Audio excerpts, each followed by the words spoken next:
আসসালামু আলাইকুম। এই জন্যই শেয়ার করা, আমি মনে করি যে যারা সফল তাদের গাইডলাইনগুলো আমাদের দেখা উচিত। পাশাপাশি যারা সফল হয়নি তাদেরও ব্যর্থতা কোন জায়গায় ছিল প্রিপারেশনে সেটাও আমাদের জানা দরকার। পাশাপাশি যারা আমাদের মতো সহপাঠী আছেন, আমাদের মতোই প্রিপারেশন নিচ্ছেন, যেরকম আমিও একজন তাদের মধ্যেই, আমার মনে হয় আমাদের ইচ্ছা হয় যে আমার পাশের জন কীভাবে বই খুলছে, কীভাবে বই পড়ছে সেটা নিয়েও আমাদের একটা আগ্রহ জাগে। তো সেইখান থেকে আমি অ্যানালাইসিসটাই আমি শেয়ার করছি।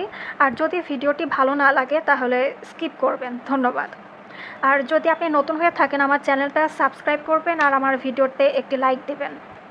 আমি ব্যাংক জব বাদে বিসিএস, নন ক্যাডার, প্রাইমারি মানে সমস্ত যেই চাকরিগুলো খুবই কমন এইগুলোরই একটা প্রিপারেশন নিচ্ছি। যেই চাকরির প্রিপারেশনেই থাকেন না কেন, যেই কোনো চাকরি আপনার ইচ্ছা থাকুক না কেন, যে কোনো পরীক্ষার প্রিপারেশন শুধু ব্যাংক বাদে বিসিএসের প্রিপারেশন দিয়ে পড়া উচিত।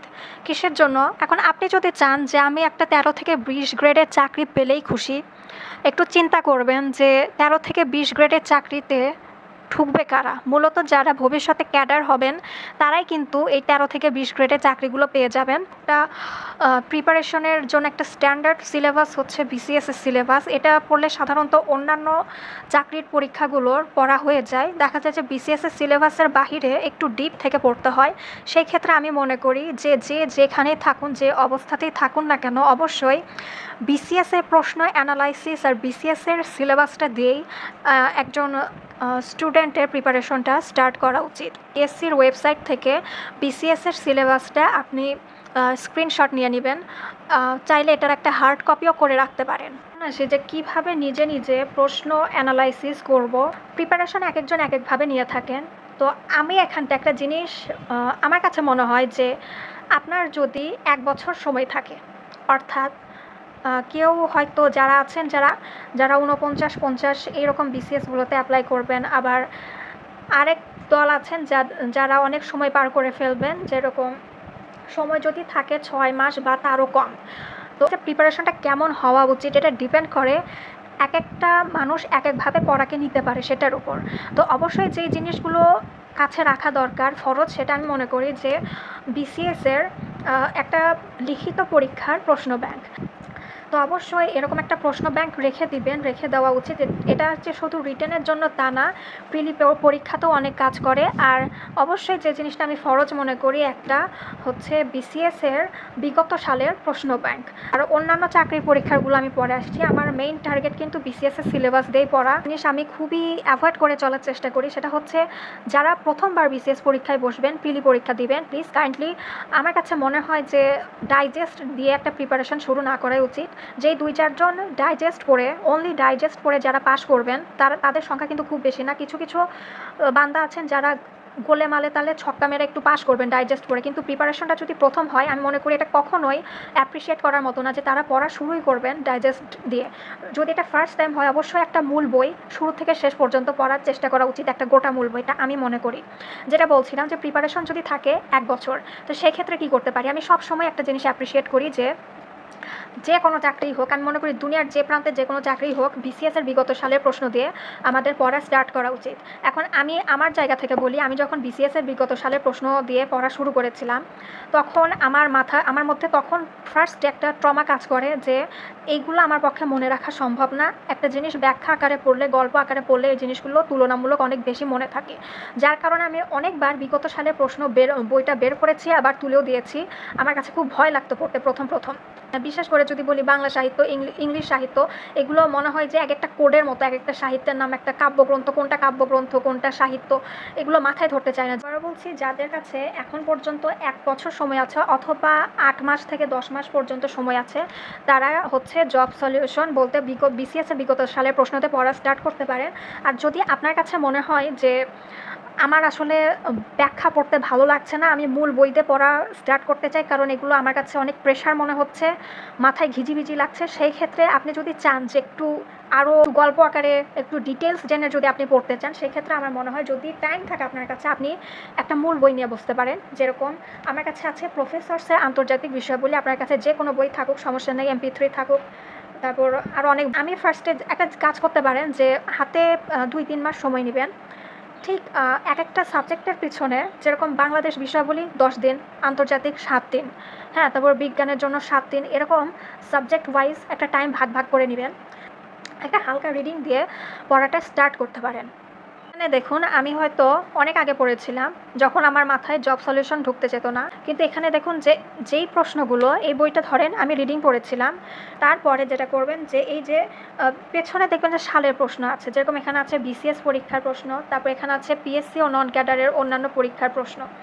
হ্যাঁ, এই প্রশ্নগুলো না একটু বেশি ফোকাস সহকারে পড়ার চেষ্টা করবেন, কারণ অন্যান্য চাকরি পরীক্ষায় আসা, আমি যেহেতু বললাম যে আমি জব সলিউশন পড়ি নাই, বিসিএসের বিগত সালের প্রশ্ন পড়েছি, তো অন্যান্য চাকরি পরীক্ষার প্রশ্নগুলো আমি মূলত এই জায়গাতেই এমফাসাইজ করেছি বেশি। চ্যাপ্টারের শেষে দেখবেন যে পেছনে কিছু কোয়েশ্চেন থাকে, এই কোয়েশ্চেনগুলোকে পুরো বইটা রিডিং করার সময় একটু ভাজা ভাজা করে পড়লে আমি মনে করি এটা তুলনামূলক বেটার। আর ঠিক এখানটায় দেখবেন যে যেখানটায় বিসিএস থেকে প্রশ্ন এসেছে, যেরকম আন্তর্জাতিক রেড ক্রসের সদর দপ্তর কোথায়, এখানে হচ্ছে বিসিএস থেকে একটা প্রশ্ন এসেছে, তো যেই জায়গাগুলোতে বিসিএস থেকে প্রশ্ন এসেছে সেই জায়গাগুলো না আমি উপরে লিখে রেখেছি বিসিএস বিসিএস বিসিএস, কারণ যেহেতু আমি বিগত সালের প্রশ্নের ব্যাখ্যা আমার মাথায় খুব একটা ঢোকে নাই তখন, তো যেইখানে বিগত সালে মূল বই পড়তে যেই জায়গাগুলোতে বিসিএসের প্রশ্ন এসেছে সেখানটায় আমি আলাদাভাবে যেন আমার চোখে পড়ে সেজন্য সেটার পেছনে বিসিএস আমি লিখে রেখেছি। মানে 3-4টা বই না পড়াই ভালো, অবশ্যই সেটাই ঠিক। আসলে আমি পড়বো কিন্তু একটা বই আমি পড়বো, আর বাকি অন্য যদি আরেকটা প্রকাশনীর আমি বই নেই, সেই ক্ষেত্রে যেটা হবে যে সেই বইয়ে আমি শুধু রিডিং পড়বো, আর ওই বইয়ে বাড়তি ইনফরমেশন কী আছে শুধু সেই জায়গাটায় একটা দাগ দিয়ে রেখে দিব। ওই অন্য একটা প্রকাশনীর বই হয়তো একটা লাইন, জাতিসংঘ নিয়ে হয়তো একটা লাইন কিংবা 2টা লাইন বেশি আছে, যেটা হয়তো আমার এই বইয়ে নেই, সেই ক্ষেত্রে বাড়তি ওই 2 লাইন আমি একটা পাশে আলাদা খাতার মধ্যে কিংবা ওই বই আমি দাগ দিয়ে রাখতে পারি। শুধুমাত্র ওই বইটা আমি তখনই খুলবো অথবা খাতাটা আমি তখনই খুলবো যখন শুধুমাত্র আমি যখন বাড়তি পড়াটা পড়তে যাব, তখন আমি খাতাটা পড়লে কিন্তু আমার বাড়তি পড়াটা হয়ে যায়। অথবা আমি যদি নোট না করতে চাই তাহলে শুধু অন্য একটা প্রকাশনের বই শুধু যেখানে দাগ দেওয়া আছে আমি সেটাই পড়বো। আর আপাতত আমি মেইনলি ফোকাস করি একটা বই আমি ভাজা ভাজা করে ভালো করে পড়বো। 3-4টা বই পড়লে দেখা যায় যে কোন বইয়ে কোন জায়গাটা বেশি ইম্পর্টেন্ট ছিল এটা অনেক ক্ষেত্রে বোঝা যায় না। এইভাবে আপনি একদম ধারাবাহিকভাবে আপনি আন্তর্জাতিক, বাংলাদেশ, বিজ্ঞান, এরকমভাবে আপনি সিরিয়ালি আপনি হাতে 2 থেকে 3 মাস সময় নিয়ে আগে মানে বইয়ের মধ্যে কী আছে বই সম্পর্কে আপনি একটা ধারণা নিতে পারেন, পরীক্ষায় কেমন প্রশ্ন আসে সেটা সম্পর্কে একটা ধারণা নিতে পারেন। এটা হচ্ছে যদি আপনার কাছে সময় থাকে, যদি মাত্র 6 মাস সময় থাকে, সেক্ষেত্রে আমি ব্যক্তিগতভাবে মনে করি হয়তো অনেকেরই ব্যাপারটা পছন্দ হবে না, কিন্তু আমি মনে করি এইরকম একটা মূল বইয়ের থেকে অনেক বেশি বেনিফিট পাওয়া যায় এরকম একটা বিগত সালের প্রশ্ন ব্যাংক কোয়েশ্চেন সলভ করলে। আমার কাছে মনে হয় এটা আমি ব্যক্তিগতভাবে এর ফল পেয়েছি। যেরকম আমি যখন মূল বই পড়েছিলাম তখন না আমি এত কিছু পেতাম না, কারণ মূল বইয়ের মধ্যে অতিরিক্ত কিছু জিনিস আছে যেইগুলো বিসিএস পরীক্ষায় লাগবে না কিংবা আসলেও সেখান থেকে তুলনামূলক কম আসে। আরেকটা জিনিস বলতে চাই যে নিজের কাছে আরেকটা জিনিস সবসময় রাখবেন যে একটা মডেল টেস্ট রেখে দিবেন।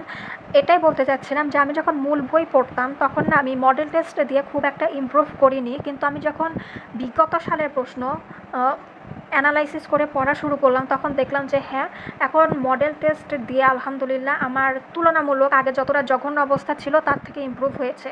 এখন যে হাতে যদি 6 মাস সময় থাকে কিংবা 3 থেকে 4 মাস সময় থাকে, বিসিএসের প্রশ্ন কিন্তু বিগত সালের প্রশ্ন থেকেই আপনি বিভিন্ন জায়গায় অ্যানালাইসিস করে অভিজ্ঞতার পরামর্শ নিয়ে কিংবা বিভিন্ন জায়গা থেকে ইনফরমেশন নিয়ে আমি চ্যালেঞ্জ করতে পারবো। আপনি একমত হবেন যে বিগত সালের প্রশ্ন থেকে বিসিএসে অন্তত 40% প্রশ্ন কমন পাওয়া যায়।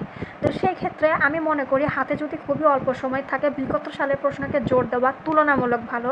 এখন কথা হচ্ছে প্রথম আমার মাথায় বিগত সালের প্রশ্ন পড়লে ট্রমার মতো লাগতো, এখন কিভাবে পড়লাম, এখন অল্প দেওয়ালে পিঠ থেকে যাওয়ার মতো অবস্থা। তো এই অবস্থায় উপায় না পেলে আসলে কিছু করার থাকে না, তো এই সময় না ব্রেন আসলে বুঝে যায় যে আমাকে পড়তে হবে, কিছু করার নাই। তো আলহামদুলিল্লাহ এই সময় জিনিসটা বিগত সালের প্রশ্নের ব্যাখ্যাগুলো মাথায় একটু কষ্টকর হলেও শেষ মুহূর্তে এসে ঢুকাতে বাধ্য হচ্ছি, মানে কিছু পছন্দের না হলেও আসলে অনেক প্রেশার দিয়ে ব্রেনে ঢুকাতে হয়।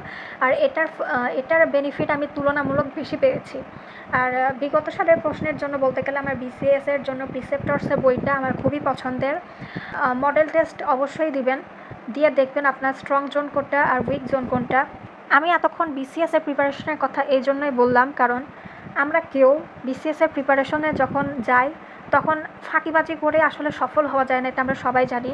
তো সেই হিসেবে আমি বলবো এরকম মূল বই কিন্তু আমাদেরকেও পড়তে হচ্ছে, আর এরকম মূল বই কিন্তু শুরু থেকে শেষ পর্যন্ত যদি বলি তাহলে এখানেও কিন্তু বিগত সালের অনেক প্রশ্ন আছে।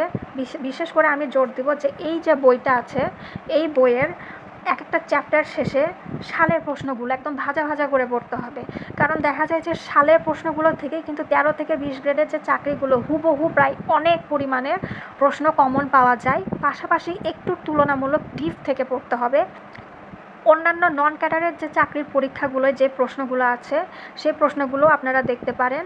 আর আমি মনে করি যে 13 থেকে 20 গ্রেডের চাকরির পরীক্ষায় বিশেষ করে প্রিলিতে টেকার জন্য আমি মনে করি যে এরকম যে কোনো মূল বইয়ের পাশে দেখবেন যে প্রত্যেকটা চ্যাপ্টারের শেষে অসংখ্য সালের প্রশ্ন আছে। সেই সালের প্রশ্নগুলো একদম ভাজা ভাজা ভাজা করে ফেলার চেষ্টা করবেন। তাহলে হচ্ছে কি এখানে যদি আমি মূল বইটা পড়ি তাহলে কিন্তু আমার আলাদাভাবে জব সলিউশন নিয়ে আমার বসে থাকার প্রয়োজন নাই। অন্যদিকে বিসিএসের প্রিলিমিনারির জন্য কিন্তু এটা আরেকটা সেফ জোনে চলে যায়, যে যখন আমি বিসিএসের বিগত সালের প্রশ্নটাকে আমি অ্যানালাইসিস করে পড়লাম। আর কঠিন জিনিস আমার দ্বারা হবে না, আমি যে কোনো একটা চাকরি পেলেই খুশি। তাহলে আপনি যদি এরকম চিন্তা করে থাকেন তাহলে আপনার জন্য চাকরির পরীক্ষা আরও কঠিন হতে যাচ্ছে। তো আমার মনে হয় যে আমরা সবাই জীবনযুদ্ধে আছি, জীবনযুদ্ধে সংগ্রাম করছি। আমার মনে হয় আমাদের সবথেকে হাইয়েস্ট যে জিনিসটা সেটা নিয়ে আমাদের সেই জায়গাটা নিয়ে আমাদের আসলে স্ট্রাগলটা শুরু করা দরকার। যদি আমার অনেকে আছেন যারা কোচিংয়ে ভর্তি হতে চান, আবার আমি একজনকে দেখেছিলাম যে আমি যখন কোচিংয়ে ভর্তি হলাম একজনকে আমি বলেছিলাম যে কিন্তু তুমি কি ভর্তি হবে কোচিংয়ে, সে বলেছিল আমার সামর্থ্য নেই এত টাকা খরচ করে কোনো কোচিংয়ে ভর্তি হওয়ার। তো আমার মনে হয় ঠিক তাদের জায়গাটা আমি একটু অনুভব করার চেষ্টা করেছি যে আপনি যদি কোচিংয়ে না পড়তে পারেন, আপনি সাহস পাচ্ছেন না যে কীভাবে আমি অ্যানালাইসিস করব, সেই ক্ষেত্রে আপনি আমার এই নিয়মটা একটু দেখতে পারেন। আমি বলছি না যে আপনি পুরোপুরি অ্যাপ্লাই করেন, হতে পারে না যে এক একজন এক একটা নিয়ম ফলো করে, এক একটা নিয়মে এক একজন স্বাচ্ছন্দ্য বোধ করে, হতে পারে না যে আমার ওই নিয়মটা খুব ভালো লাগলো, ওই প্রসেসটা আমার ভালো লাগলো, এই জন্য আসলে আমার ভিডিওটা শেয়ার করা। আর আমার জন্য দোয়া করবেন, ভালো লাগলে আমার চ্যানেলটা সাবস্ক্রাইব করবেন এবং একটি লাইক দেবেন। ধন্যবাদ।